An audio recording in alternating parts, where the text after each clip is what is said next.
Hey guys, I stream on Twitch. Make sure to check the description to go ahead and follow, as I might be live right now, and subscribe to my YouTube channel if you have not already with the bell notification on. Thanks guys, and I hope you enjoyed the video. Hello guys, and welcome. It is that SRB2 dude here today, bringing you yet another Splatoon 3 video. Now, a few days have passed since we got the Splatoon 3 gameplay, turf war, show off, however you want to call it. And of course, we got a bunch of things from that gameplay reveal. One thing that I actually want to talk about today in this video, as you can see from the title, is talking about the Tri-Stringer, which is the bow weapon that we've known since the very first trailer of Splatoon 3. Now, not gonna lie, at first glance when looking at the Tri-Stringer from the gameplay reveal, it didn't look too strong. It kind of seemed a little underwhelming, not going to lie. And I'm not too sure about the overall feelings of how everyone feels about the new bow weapon slash Tri-Stringer. Maybe some people also shared the feelings that I'm feeling about it right now. But either way, I wanted to do a further analysis over this weapon since we got a little bit more coverage of it, and maybe from how I explain it, will maybe change some of you guys' minds of it. Because not gonna lie, taking a deeper look at this, it does seem like a really interesting weapon in how it's going to work in practice. So let's get into it. So to talk about the Tri-Stringer, we generally do have to explain absolutely everything about it. So starting off, the Tri-Stringer has a whole lot of range. It's not more range than a regular charger, but respectively, it's not too far from it. It's kind of like the in-between from a charger and a jet squelcher, if I'm not mistaken. It's kind of hard to tell from gameplay footage alone without actually myself feeling it out, but no doubt that this weapon does have quite a lot of range. The Tri-Stringer also has two firing modes. If you jump with this weapon, it will fire vertically.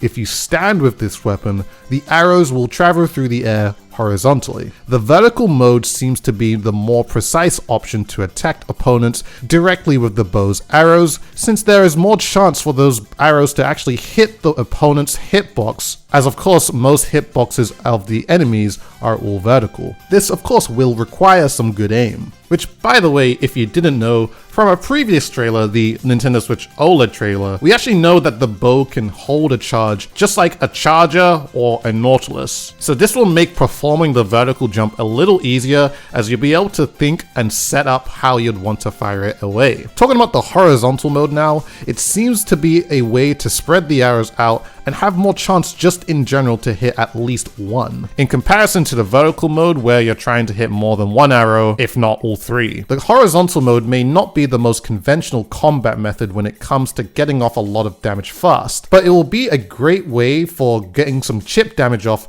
if an opponent is already weak. Speaking of chip damage, the bow has explosive arrows that will inflict damage to enemies that stand near it. It does not seem like the explosion radius of these arrows are extremely wide. In fact, they seemed very closed in. You practically have to be standing on the arrow if you're going to take any form of damage from the explosion at all. As you can see from the clips, the bow's explosion, while even a player standing right next to it, they don't even take any sort of damage at all. Which is probably pretty nice, because I could imagine this getting annoying very quickly if the explosion radius was huge. The charge up time for the bow seems to be very quick. You can hear this sound cue where it seems the player is loading up arrows one after another. I'm estimating that it's not as quick as something like a bamboozler, but again, much like a range of a charger, it is not too far off from how quick you can start firing away at full range with this weapon. I think one interesting thing too when charging up your bow is that while running, it doesn't seem like you lose speed when you're fully charged up. Much like how charges in the game will slow down when they are fully charged. This leads me to believe that perks like run speed may actually be really good for a weapon like the Tri-Stringer. This will allow your movement to excel and be much harder to hit as a player when charging up your shots. The bullet velocity for this weapon is also extremely quick, which is something I feel it should be, as this weapon does not seem like it has the quickest fire rate. It's almost like a charger in a way where it feels very hit scanny. The difference with this and a charger though is that you can fire arrows and lob it over walls much like how a slosher would. It's almost like a charger slosher hybrid in that sense,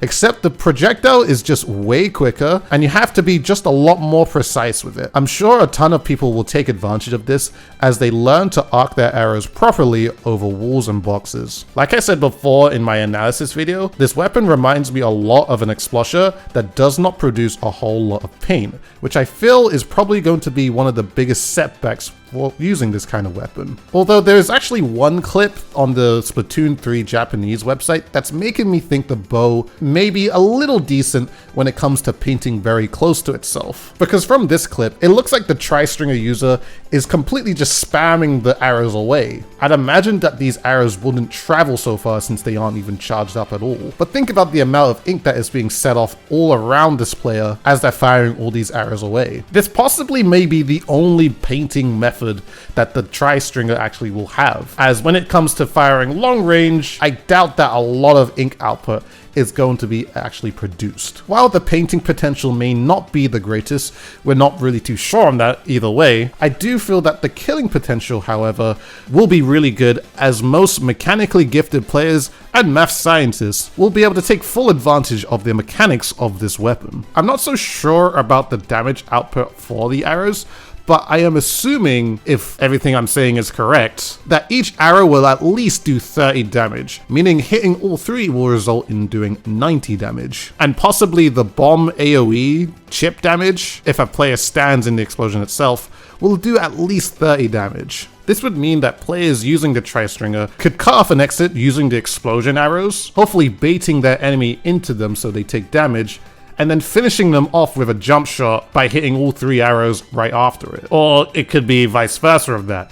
A player could hit all three arrows at first and then spam a bunch of bomb AoE around the player that just got stunned to then finish him off this way. That's just a couple ideas of how a tri-stringer player would actually want to play, but I wouldn't be surprised that there will be a plethora of more different ways to actually set up in combat to take out their opponents. Now, of course, this is one bow weapon, and as we saw, the tri-stringer's bomb AoE is not that huge. So it kind of leads me to believe that we will see more variations of the tri-stringer. Maybe we'll see an extremely long-range arrow weapon where the charge time is much higher, but the bomb AoE is just much larger in general. Maybe there'll be also a very short-range bow weapon where it doesn't have a bomb at all, and it's all just firing arrows in general, and the charge time for it is just way quicker. I feel like there's a bunch of potential ideas behind this, so we'll just have to wait and see over time, and of course wait till Splatoon 3 actually releases so we actually get that info when it all comes around. But after analyzing the tri-stringer, it actually does seem like it's going to be somewhat of a decent weapon if played correctly and positioned correctly at the same time. What do you guys think in the comment section below? Do you think the tri-stringer is actually going to be a really good weapon? Do you think it's going to be very weak? Do you think it's going to be one of those harder weapons that is going to take a lot of skill to actually master? I assume that, but what do you guys think? Make sure to leave your thoughts in the comment section below. With all that being said, guys, I appreciate you guys watching this video. Please don't forget to like, comment, and subscribe for more. Follow my Twitch channel and my Twitter.